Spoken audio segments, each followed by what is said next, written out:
We know that there are two different types of bonds. Ionic bonds, when there's transfer of electrons, right? If you see a compound that has ionic bonds, it's because the metal is transferring the electrons to the non-metals. The other types is covalent bonds. When you have covalent bonds, the electrons are being shared and you're forming covalent or molecular compounds. Now we have specific types of covalent bonds. The type of covalent bond that is being formed is going to depend on the elements that are attached in that chemical bond and the electronegativity value that you have for each one of them. Now, just to review electronegativity, it's telling you like how when you have elements forming a chemical bond, how those elements are able to attract the electrons. If they have a strength, if they can attract those electrons in that chemical bond very strongly, it means that they have a high value of electronegativity. So it's always based on how strong one of the elements in that chemical bond can attract the electrons towards itself. So I have some values of electronegativity here, and you know the trend for electronegativity in the periodic table, it's increasing as you move from left to right and as you move from the bottom of the periodic table going up. So we have fluorine as the most electronegative element in the periodic table. So you have some numbers here. The values for electronegativity, you don't have to memorize any of those numbers. If you need the number is going to be given to you and you can use the number to find out information. So you have also like the periodic table right there showing you also some examples for electronegativity value. But we want to use these numbers to actually identify which type of covalent bond we have, depending on those elements that are forming that chemical bond. So the first type of bond is a polar covalent bond. When you have a polar covalent bond, the difference in electronegativity between the elements forming that covalent bond, or between the elements that are sharing those two electrons, is going to be significant. You do have a significant difference in electronegativity. A numerical value that is a significant difference will be in the range between zero point 0.5 and 1.9. So we can calculate the difference using just a subtraction. Okay? So we can calculate the difference in electronegativity and then see if that number it's in the range between zero point 0.5 and 1.9, and we can classify that bond as covalent or polar covalent. So I have an example here, a bond between hydrogen and chloride, okay, H and Cl. So the electronegativity value for Cl is 3.0, for H is 2.1. So you can calculate the difference in electronegativity just subtracting those two numbers.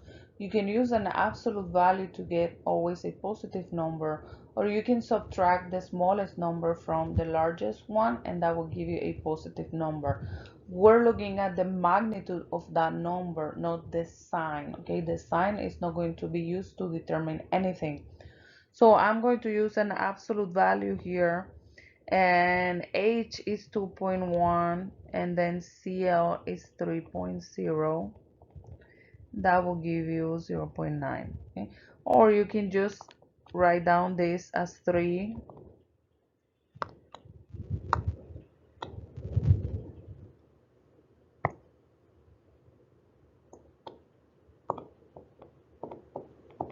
minus 2.1 and that will give you also a positive number. Okay? Either way, you will get the positive number. So it's zero point 0.9. The difference between the values of electronegativity is zero point 0.9. So that number is in the range that we have for polar covalent bonds. And we classify that bond as a polar bond because that difference in electronegativity is between zero point 0.5 and 1.9. But what that's representing, it's a polar bond because you're forming a dipole. What a dipole means is that you're going to have one side of that bond with a positive and then the other one with a negative sign. It's not charges like the ions. Since it's not a charge because you don't have ions here, these are covalent compounds. The electrons are being shared. We don't use plus or minus. We use delta. Okay, so I'm going to write down letter D, Greek alphabet. Use delta, no, and delta. We have two deltas in that chemical bond between H and Cl. Okay? It's forming a dipole, which means that you have your two poles, one positive, one negative. When you're looking at your polar bond, positive side is always where you have a lower value of electronegativity. So for H, we have a numerical value for electronegativity that is 2.1. For Cl, 3.0. So the lower value is for H. So that side of my chemical bond will have a delta plus. And then where you have the atom with the largest value of electronegativity, you will have a delta minus. Now, what that is representing, you see the bond between H and Cl. You have two electrons right there. Since Cl is more electronegative than hydrogen, your Cl with a higher value of electronegativity will be able to pull those electrons in that chemical bond closer to its nucleus. So your electrons are not equally shared between the H and Cl because Cl is very electronegative and it will pull those electrons towards that side. Since the electrons in that chemical bond are being shifted towards the side where you have Cl with a higher value of electronegativity, you will have that as the delta minus because electrons are negative. So your electrons are being shifted, negative charges are moving closer to that side on your chemical bond where you have Cl with a larger electronegative value, and that side will be the delta minus. So the delta minus and the delta plus are forming a pole. You have two poles, one positive, one negative. The negative side is always on the atom with the largest value of electronegativity because that's the one that will always pull the electrons closer to itself. Another thing that you have to remember is that this is happening because you have a chemical bond between the atoms. Okay, so the Cl is pulling those electrons in that chemical bond closer to itself. So that chemical bond is still there. It's not being separated at all. You don't have an ion or anything like that. The chemical bond is there. This is a permanent dipole. As long as that chemical bond exists, the electrons will be shifted towards the most electronegative atom in the bond. So I have a list of the 8 most important polar bonds. It's not that these are the only ones, but at least these are the ones that you're responsible for knowing. It's the same four atoms from the periodic table: nitrogen, chlorine, oxygen, and fluorine. Okay? The same four bonded to carbon, or those four atoms bonded to hydrogen. They will give you always polar bonds. Now, important thing here,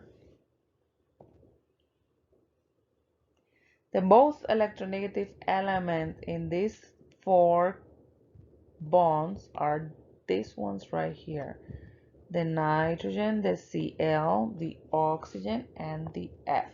So that part in all of those chemical bonds will have a delta minus.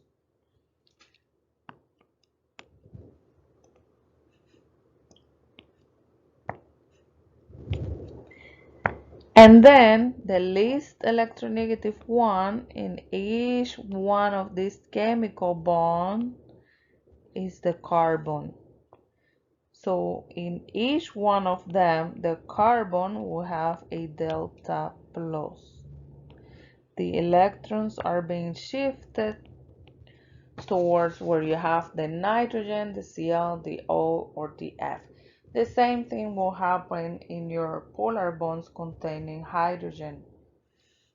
In each one of them, the hydrogen will be a delta minus, and the other element in each chemical bond will form the delta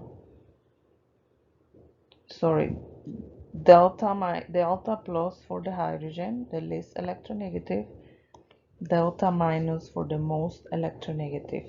You can actually calculate the difference in electronegativity for all 8 bonds, and you will see that you will get numbers that are in the range between 0.5 and 1.9. The second type of covalent bond is the nonpolar covalent bonds. When you have a nonpolar covalent bond, you can have a difference in electronegativity that is equal to 0. For example, when you have a chemical bond between hydrogen and hydrogen, both you have the diatomic molecule hydrogen, so that chemical bond between two hydrogens, the difference in electronegativity is 0 because you have the exact same value for those for the two atoms in the chemical bond. So that's a non-polar covalent bond. You can also have a difference in electronegativity with a value between 0 and zero point 0.4. And anything that is in that range will also be non-polar covalent. So for example, if you check the numerical value for carbon, right? Numerical value for the electronegativity for carbon is 2.5, and then for hydrogen is 2.1. So if you calculate the difference in electronegativity between carbon and hydrogen, that will give you 2.5 minus 2.1 absolute value, that will give you 0.4. Okay? So that means that you do have a non-polar covalent. When the difference in electronegativity is not equal to 0, right, your electrons are being pulled closer towards the element with a higher value in electronegativity. So even though that bond is non-polar, carbon still has a higher numerical value, 2.5. So carbon can still pull those electrons a little bit closer to itself than what hydrogen will do, because for hydrogen you have 2.1. Now, the strength in electronegativity in carbon is not too different from what you have for hydrogen, which means that the difference in electronegativity is not big enough for you to have a dipole or that charge separation that we get with polar bonds. You see, for non-polar covalents, you're not going to have a delta plus or a delta minus because we're not forming dipoles with this type of covalent bonds. So one last thing here. I'm giving you the electronegativity values 0.9 for sodium, 3.0 for Cl. So calculate the difference in electronegativity. So if you calculate the difference in electronegativity for this here, that will give you 3.0 minus 0.9, that's 2.1. We have two types of covalent bonds, polar covalent and non-polar covalent. Non-polar covalent is any bond that gives you a difference in electronegativity between 0 and zero point 0.4. Polar covalent will be between zero point 0.5 all the way to 1.9. So I have a difference in electronegativity here that is equal to 2.1, higher than the highest number that we have in a range, which is 1.9. So the type of bond that we have here is not a covalent bond anymore. The difference in electronegativity in this case is so big that the electrons are not being pulled closer to one element or the other. One element is capable of taking the electrons away. If it's taking the electrons away, now the electrons are not being shared, and what you have is an ionic bond, not a covalent bond. So the bond between sodium and chloride, right, it's an ionic bond because the electronegativity value for Cl is larger or significantly larger than the electronegativity value for Na. So the Cl can actually take the electrons from Na, and you will have the ion of Na, the ion of Cl, and then the opposite charges will attract to form the ionic bonds that will result in the ionic compound. So I have a summary between 0 and zero point 0.4. Those are non-polar covalent.